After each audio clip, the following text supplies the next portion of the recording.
This is Research Like a Pro, episode 49, U.S. Land Records, Part 2.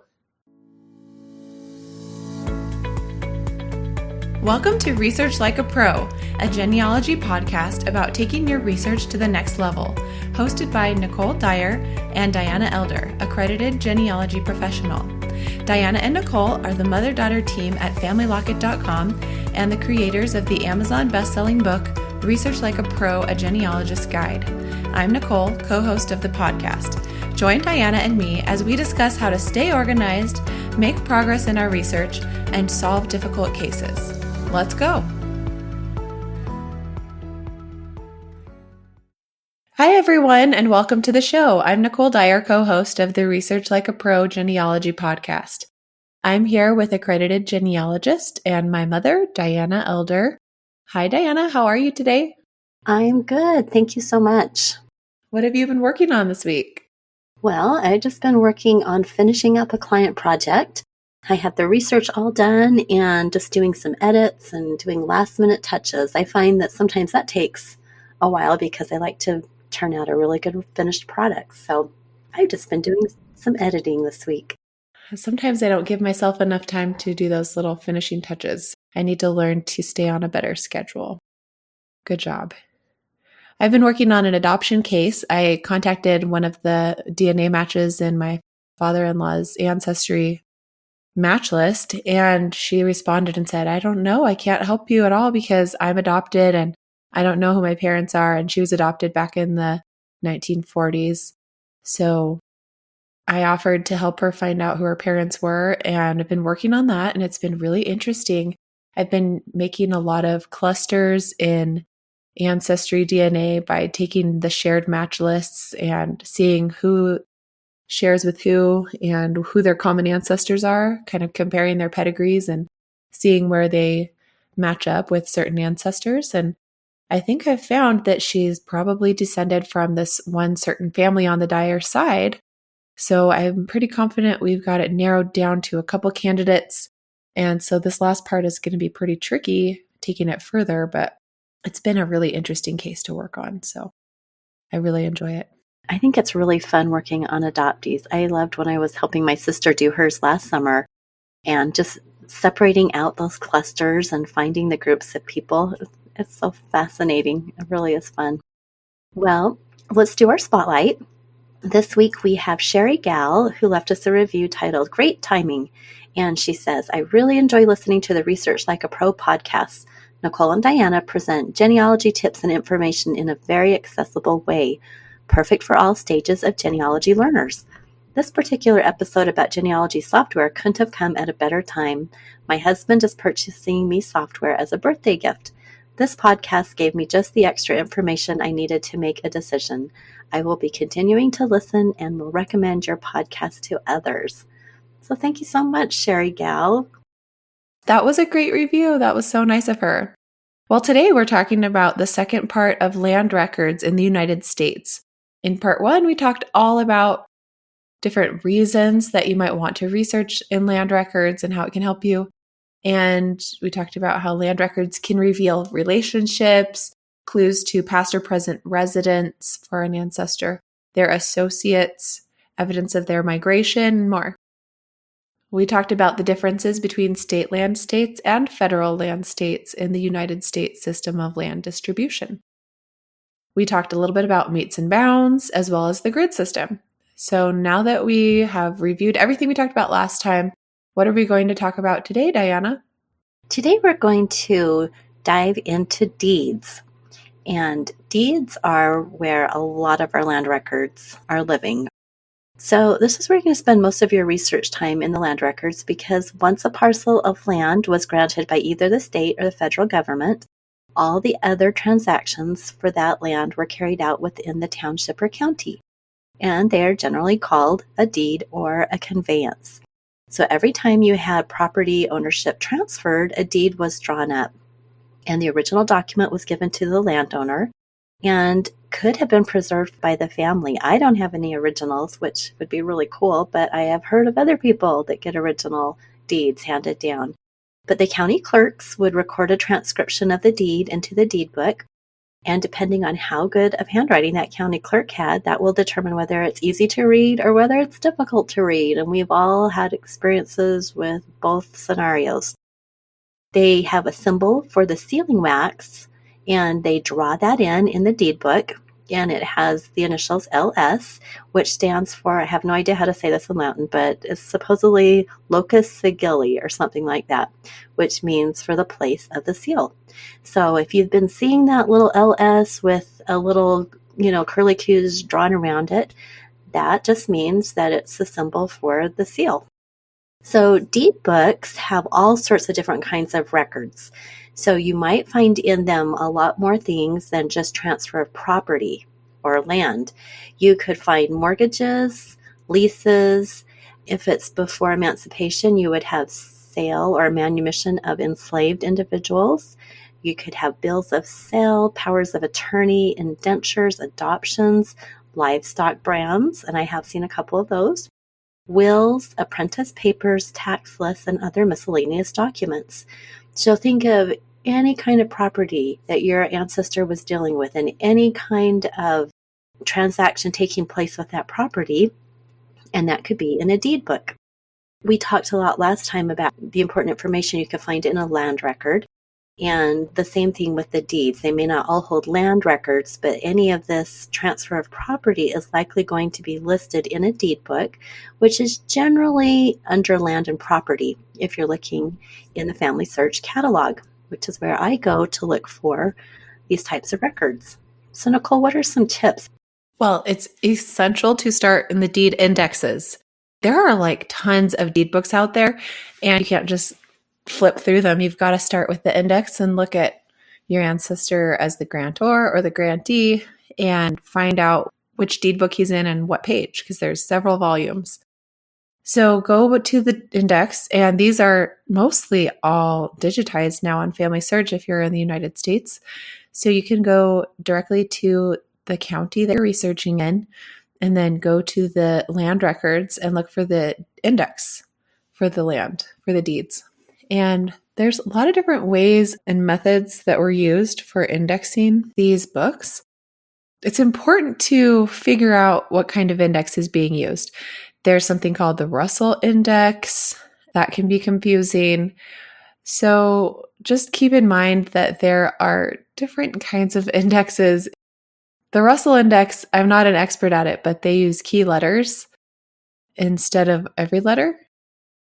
You just have to kind of learn about that system. So make sure that you look at the top of the deed book and see what type of index it is. Sometimes it'll even have a description at the very top of the index pages that tells you how to use the index. One that I was using started with the first letter of the last name, and then it organized it next by the first letter of the first name. So that might seem kind of counterintuitive to you, right? And then it was in order chronologically. So don't just look in where you would think your ancestor's name would be based on how we alphabetize things now. You have to think about how they indexed it based on the system that they were using. And every county is going to be different.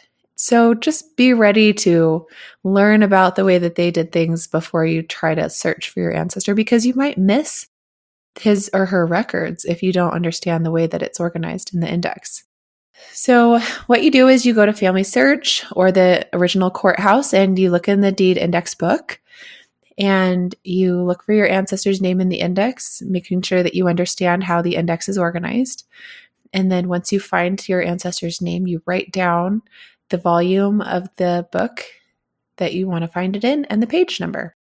And you might come across an entry in the index that is difficult to read.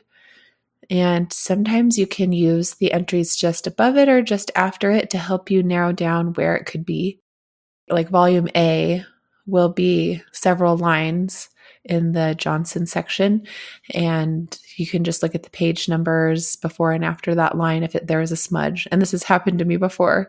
So you just have to get creative sometimes. And you can also cross-reference it with the other index, because there's usually a grantor index, the person who is giving away the land or deeding land, and then the grantee, the person receiving the land or purchasing the land. So there's usually two entries in the index for one transaction, One is listed by the grantee and one is listed by the grantor.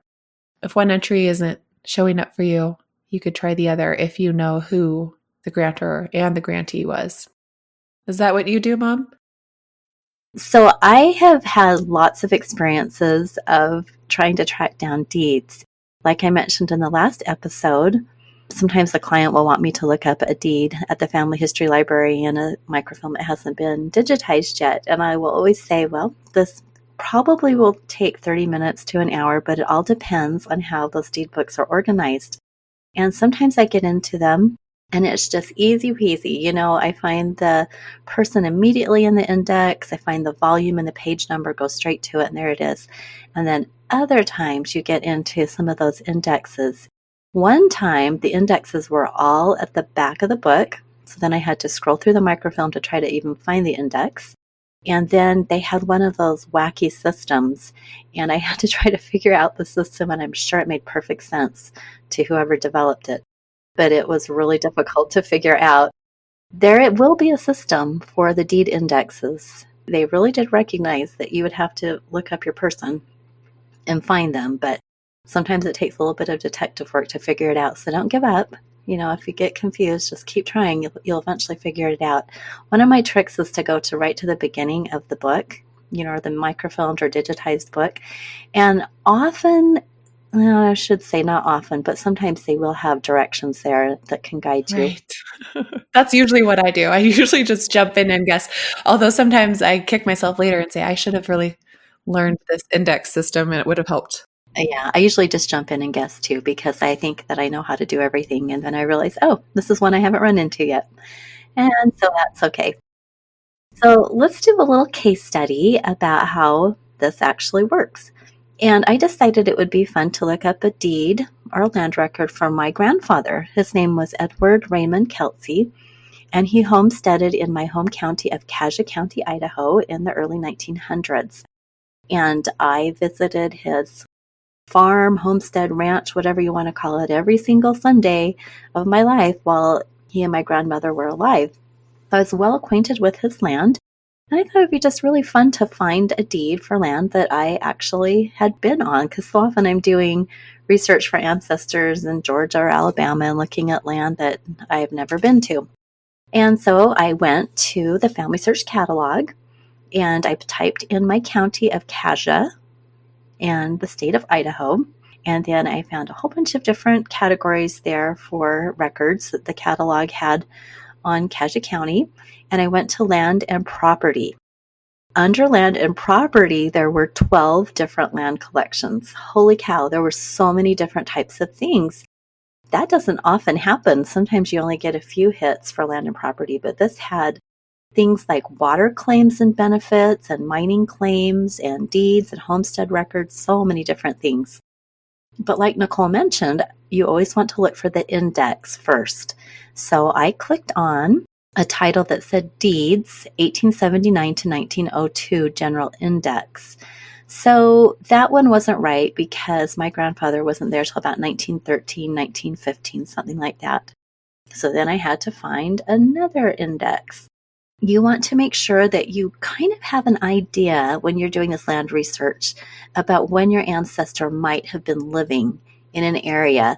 Now, if I didn't already know when my grandfather went to Idaho, then I for sure would have started with that early index of 1879 to 1902. But because I knew him and I knew when he went up to Idaho, I didn't have to waste my time. If you are working with an ancestor you don't know as much about, you'll want to start early because he may have appeared there earlier than you thought he did. So I like to go several years before and after my estimated dates because you never know what you're going to find. I think I've seen in some articles or something that some deeds were just not recorded for 40 years or a long time after. So you just never know when you might find an applicable deed. You have to kind of have an open mind that maybe it was just not recorded until a lot later. Yes, that's absolutely true. And in fact, you will see two different dates in the deed book. You'll find the date it was drawn up, which is usually in the text of the deed, and then at the end, you'll find the date it was recorded. And it's interesting to compare those two, just like you said, Nicole, to see if they recorded it the same day or several years later. That tells another little bit of the story, really, when you're thinking about how that actually happened. What I do when I'm doing this kind of research is I use my research log, and I will record the name of the index, specific name of the index. I'll fill out all the fields in my research log. So I'll have the microfilm number, and I'll have the dates I'm looking for. And then in my results comments section, that's where I will take note of the specific volume and the page and the year. And I also like to do the person. So I like to do the name of the grantor and the grantee. That way, when I actually find it, I can look at that and say, oh, okay, this was Smith to Jones. Yes, this is the exact deed. And the reason why is sometimes you will have a family where there are just a ton of deeds for your surname. And I find that if I put as much information as I can into that little results comment section from the index, then it really helps me to quickly identify the deed and make sure I have gotten every deed. Whereas if I just have some numbers there, I might miss something. So I was able to do all this research from home because when I was looking at the Family Search catalog, there was a camera icon next to the microfilm number, which showed that the microfilm had been digitized, and I could view it from home. I was so excited. I love that when that happens. Me too. It's always so nice when you can just do the index and the deed book all from home. I love it. Now, if it had the little key over the top, that would mean it was locked, and I'd have to view the microfilm at the Family History Center. Or if it hadn't been digitized yet and it only had the microfilm icon, then I would have to go to the library, the Family History Library, to view that. So I'm really happy to see that more and more and more of these films are being digitized. There's really not very many instances anymore that I have to actually go to the library to look at microfilm. Okay, so where did I find my grandfather in the deed index?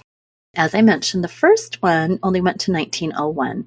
He didn't homestead till 1913, so I found another collection that said Idaho, Cassia County, deed records 1879 to 1992. Oh my goodness, that's a huge collection, isn't it? Wow, yes, that is. That's wonderful. So I love that because that's going to give you a really large scope for your research. Mm-hmm. So in that catalog listing, there were many indexes that could be searched within that, both indirect and direct. So let me just explain what that means, because when I first started land research, I didn't understand what that was. I was like, what is indirect? What is direct? So a direct index is organized alphabetically by the grantor, and the grantor is the person selling the property. The indirect index is organized alphabetically by the grantee, the person purchasing the property. So if you're like me, you get those confused all the time at the beginning. And so it might be helpful to just make yourself out a little note and put it in front of your computer. Grantor is the person selling, grantee is the person buying.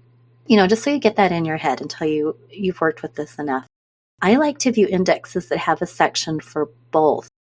Sometimes you have two separate indexes. You'll have a whole grantee index and then the whole grantor index. And sometimes they'll be combined. One will be on one page and one on the second page. Again, you just have to learn about your indexes and make sure that you're getting both sets of records. So you just have to familiarize yourself with how the book's organized, how the microfilm was done. But when I looked, in my case, it was a direct and indirect index. For 1910 to 1921, I drilled down to a more specific microfilm. And there was my grandfather. He received his land from the state of Idaho, which was a state land state, in 1917, and the land record was filed in the county courthouse just 3 days later. So in this case, he didn't wait 40 years to record it, which is a good thing. And the second half of the information in the deed index was the location of the actual deed. So first, it gave me the entry that stated the dates, and then it gave me the location, which was the actual volume number and the page number. So remember, as you're doing this, that you would put this into your research log. Sometimes, before I started really learning the value of my research logs, I would just try to go find it without writing it down or maybe jot it on a piece of paper. But so many times, like Nicole was saying, when you get into the actual volume, you realize that you didn't read or couldn't read the actual page number, and that was this case. I thought it said volume 24, page 415. And so I was so frustrated when I got to the deed book, and page 415 was not my grandfather. It was very, very frustrating. I was like, what is the problem with this? So I had to go back to the original image, and my husband had come in the room, and I said, look at this number. What is this? Isn't this 415? And he said, no, that's 4 and 5. So it was page 4 and 5, not 415. And so when I went to page 4, there it was, and it was continued on to page 5. And so the abstract was for Section 4, Township 11, Range 24, Lot 3. So that was really fun to actually see that little description of the land that I would go visit every Sunday. Neat. Very, very cool. Didn't we look at this also from the earth view with my kids, and we were looking at the little cellar that they had that was like in the front yard in the grass? Yep, it's actually the backyard. Yeah, Jacob was so interested in seeing that little cellar because it just kind of has a roof jutting out of the grass, and then a little entry that we could see from Google Earth as we were spying on this land. Yeah. From Street View, and you can see that, people can walk down in there. Yeah, it was a root cellar. So my grandmother would put up her fruit, in the glass bottles like peaches and plums, and then store them down there because it was cool. She didn't have a basement in her house. And so that's where she stored all the potatoes and carrots and beets and onions from the harvest, and then her bottled fruit. So she'd say, go down to the cellar. And I always kind of hated going inside because it was a root cellar. It was dirty and spiders and everything. But it was interesting. And then the roof on top was really fun for kids to play on because it wasn't that high up. I bet you could maybe slide off of it like a slide. Yep, we did do that too. It was fun. Well, now the next step is finding the deed in the deed book. So to go find that actual deed using the information from the index, whether it's page 421 or 4 and 5. What did you think it was? 415, and it was an and symbol? 415. So you had to go to page 4 to find it. And I have done that before too, where you just totally misread the index and you go to the page and you're like, well, where is it? Got to go back. So that's why I always put a link to the index in my research log, because sometimes we just read it wrong. So go to the volume and page in the actual deed book. This can be kind of tricky if you're not used to using digitized microfilm or microfilm. If you're using a microfilm reader, you just scroll ahead to the right page. And sometimes that's a little bit faster than paging through a digitized microfilm online because you have to wait for each page to load, right? What we usually do is jump around within the digitized microfilm until you get to the right page. So like this one is kind of easy because great-grandfather's deed was on pages 4 and 5, so that would be pretty easy to just page through 4 pages. But if it's on page 130 and you're not sure how many pages are in the whole deed book, and maybe the images contain 2 pages per image, then you have to kind of guess, and maybe you can just jump forward 50 pages and go to image 50 and see where you're at and then narrow it down further from there. So what did you find when you went to this image for Grandpa Kelsey? Well, for one thing, it was typed, which was kind of a nice surprise because often it's in that really old handwriting. It's really hard to read. So this was fun because this was after 1900 and the clerk had typed it in and had taken the information from the original deed. So this is generally the most original form of the deed that we're going to find unless the family has preserved a deed. It's generally going to be from the deed book. And when I read through it, I found my grandfather's name, E.R. Kelsey. He always went by E.R., even though he was Edward Raymond, either E.R. or Ed. And I learned that he had paid $842.35 for a tract of land, first granted to W.L. Youmans, and then assigned to E.R. Kelsey.